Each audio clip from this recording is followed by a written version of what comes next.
Nagsagawa ng inspeksyon ng mga otoridad sa mga kulungan sa loob ng Camp Bagong Diwa sa Taguig.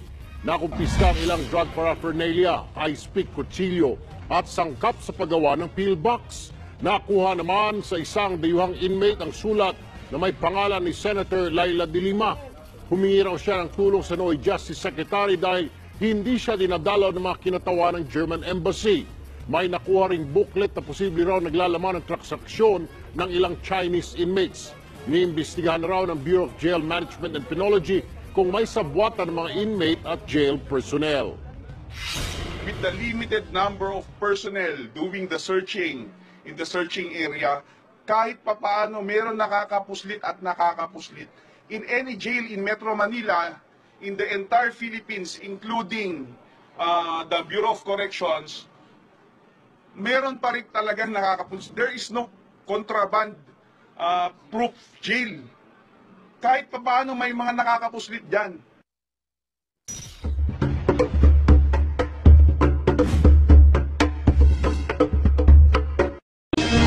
Inihain na ng House leaders ang ethics complaint laban kay Senator Laila de Lima sa Senado. Inognay ng umano'y pagpigil ni de Lima sa kanyang dating driver na si Ronnie Dayan na dumalo sa pagdinig ng Kamara. Detalye sa report ni Marita Buahe sa pamamagitan ng telepono. Marita. Inihain na ni Justice Committee Chairman Reynaldo Mali ang ethics complaint laban kay Senator Laila de Lima dito sa Senado. Nasasaad sa 13 pahinang reklamo na nilabag ng Senadora ang Article 150 ng Revised Penal Code. Nangis na din ito ang pagpapatawag sa kanya upang dumalo sa pagdinig ng Kongreso patungkol sa paglaganap ng iligal na droga sa loob ng New Bilibid Prison. Malinaw mano na walang paggalang ang Senadora sa mababang kapulungan dahil sa ginawa nito. Samantala, pag-aaralan daw muna ni Soto ang reklamo. Matapos ito ay gagawa siya ng rekomendasyon sa komite at ibibigay niya ito sa mga kasama niya sa Ethics Committee. Maaari din daw pagharapin ang complainant at ang respondent, dagdag pa ni Soto.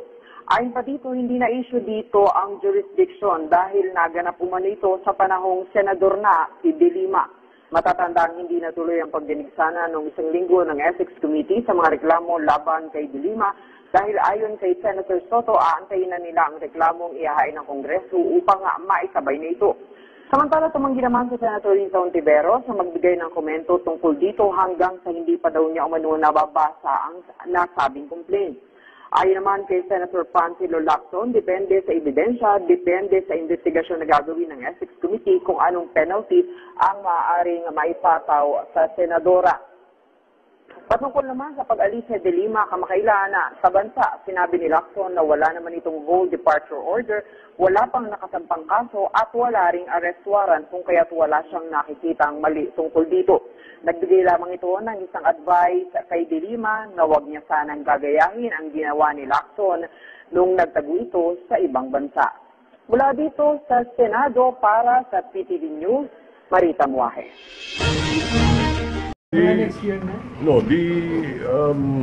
Yung mga sinasabi ko na pwedeng gawin ko, magagawa ko this week. As a matter of fact, it can be extended up to next week. But for us to call a hearing already, if the recommendation would be to call for a hearing and ask Senator De Lima to answer the accusations, that will have to be when we come back in January na. Kasi, out of the country siya, hindi rin, I don't know if I can muster a quorum by next week. Everybody is in Christmas mode already, so ako na lang mag-aaral sa committee ko kung ano magandang gawin, kung ano mga recommendation na ibibigay ko sa mga members namin. Sir, question pa ba kung may jurisdiction kayo? O yun, wala na, hindi nyo na pag-usapan kasi malinaw? Oo, walang issue of jurisdiction dito. Malinaw na ang complaint habang senador siya. So, sir, ano first step, anong procedure, sir? Ano muna i-determine the pagkakataon? Yeah, I'll look at the complaint, determine the form and substance, then give the members a copy, and then after I have fully reviewed the complaint, then I will give my members a copy of my recommendations. Gano'ng katagal yun, sir? May timeline ba yun, sir, pag may na-receive? Gano'ng kabilis ang gusto ko? Pero Well, siguro, give me a week. But you want this resolved, Kahit a few days, depende. Depende rin sa mga members ko kung mabilis ang reaction nila. sir, but you want this resolved as soon as possible? Yes, as soon as possible. Because, Kaya lang, the hearings, I doubt if we can conduct one before Christmas. yeah, Or but after New Year na. even after New Year, sir, After New Year, yeah, yes. you want this fast, correct? Yes, as soon as So, ilang possible. hearings, sir? So, we will be able to, depende sa mga sagot, depende sa mga accusations. It could be done in one hearing, it could stretch out to about 2 or 3, So, depende. nag-invite ba ng resource person sa ganun? Hindi. Depende. Depende sa sagot ng respondent, saka depende sa mga complainants kung meron silang gustong ipresentang testigo. So pwede ba yun na magkaroon ng face-to-face yung complainant at yung reklamo? Oo, usually yes. That's what we have to do. Hindi pwedeng magkatalikod silang nagbabatuhan. Mas maganda kung harapan. Ano ba yung decision, sir, ng committee decided by majority vote, sir? Yes, of course. Members, so ilan, sir, kayo? Usually, alam mo naman sa Senado, the chair comes up with a resolution or by committee report. The members sign in favor or not. Diba? Ganun naman yun eh. And then it's brought out to the plenary. Majority. A majority of Always majority. 7. So, apat. So, 4. Tapos when you reaches the Senate, sir, ilang, ano yung majority? 2/3? For expulsion, 2/3. Pero I think a simple majority if that is not the case. O kung admonition or dismissal, di ba, of the case. Majority of the Dismissal. members. It can go from from dismissal of the case to expulsion di ba? Ganun naman lahat ng complaints Majority of the members So, of the Senate. ang alam ko, pag expulsion, kailangan 2/3 vote. Pagka lower than that, majority lang. Ng plenary.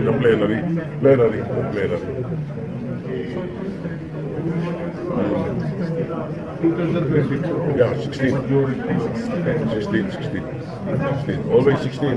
Kahit ang quorum mo, 17 lang. Parang mga treaties. Sir, sorry, yung majority po kapag re-admonition lang. Majority of the members, which is majority of 7. Oh, but it has to still be approved by the plenary. So By the Senate itself. Always. Lahat naman yung amin, kahit yung mga committee reports ng ibang mga committees, kung napapansin ninyo, napakaraming committee report in the last Congress na wala naman nangyari. Kasi hindi dinadala sa plenary. So as long as you don't bring it into plenary, we do not approve it in plenary, it's not a Senate committee report. It's a piece of paper. Pero sir, kung admonition sa plenary, not necessarily na 2/3 votes na. I think so. Expulsion na kailangan ng 2/3 I think so. Pero I'll have to review my rules on that. Pero that's how I recall it. Yun ang tanda ko. Kung pag walang 4 signatures, oo. Siyempre, wala akong committee report. Yeah. Sir, ano nangyari dun sa ethics complaint ni Attorney Abelardo Jesus? First ethics complaint. We'll probably take into consideration the second supplemental complaint niya. Kasi halos pareho nung ipapadala ng House, but I'm talking off my hat because I have not read the House complaint yet. So baka, pero the original complaint and the complaint of the other complainant both have issues on jurisdiction. So with that, I think most of the members are ready to. I'm ready to draft a committee report on those specific complaints.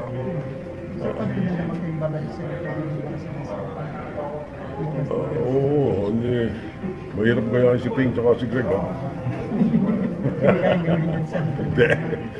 Binibiro nga ni Ping, yun. May bagay. Sir, did you receive a word kung sila Congressman Farinas o Yeah, they're coming over. I was on the phone with the majority leader of the House, Congressman Farinas, together with the Speaker. Nihintay lang yung Speaker, they're on the way. They'll probably be here around 3 o'clock, as he told me. Yeah.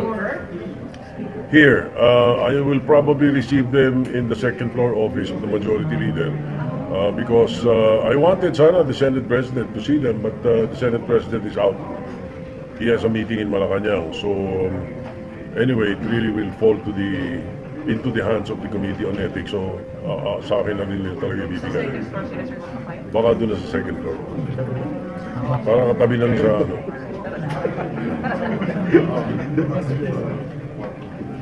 Hindi ko alam eh. Sabi lang niya sa akin. Si Senate President, Sir, pwede kayong assurance, sir, na magiging fair ang activity o given na yun? I've said that before. I will say it again. I will always be impartial. If you cannot be impartial and you're chairman of ethics, you better resign. Sir, pwede bang hindi ba indicative ng possible vote for against the iba yung botohan ng paams siya as Justice Committee? That's a different story. Aanguluhan ng ibang gano'n yan, pero sa akin hindi. Because ibang ano yun eh. Ibang sitwasyon yun.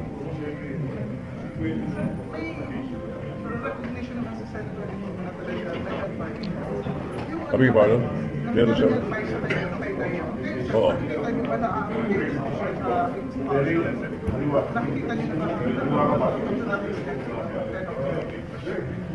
As I said, pagka yung mga ganyan, I'd rather not give my personal comment at this point. Kasi nga, then I will not be seen as impartial.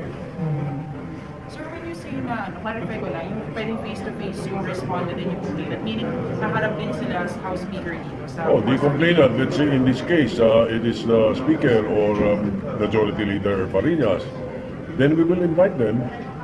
And of course, we will invite Senator De Lima to answer their allegations. Sir, for the first ethics complaint, nag-file pa si Senator De Lima? Hindi pa, because we have not called her, we have not asked her to respond. Because we had to settle the issue of jurisdiction muna eh. That's why we did not ask her to respond.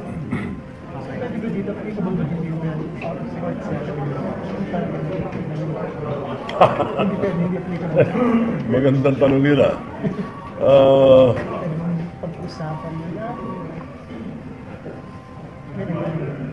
Hindi maganda. Okay?